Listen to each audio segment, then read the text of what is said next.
मला लई त्रास होत होता. मला उठता येत नव्हतं, बसता येत नव्हतं. नमस्कार.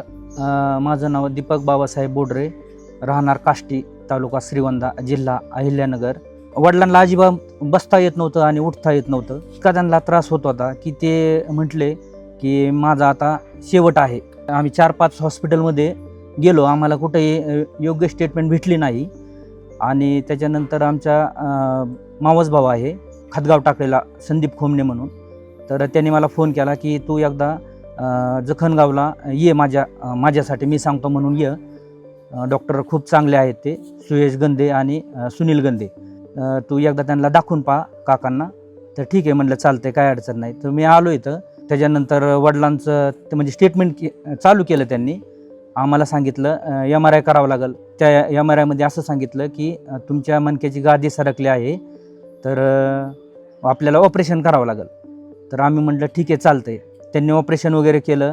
आणि सगळ्यात महत्त्वाची गोष्ट म्हणजे त्यांनी आमच्याकडून एकही रुपया घेतला नाही ऑपरेशनचा. आणि आमचं पेशंट आत्ता ठणठणीत आहे.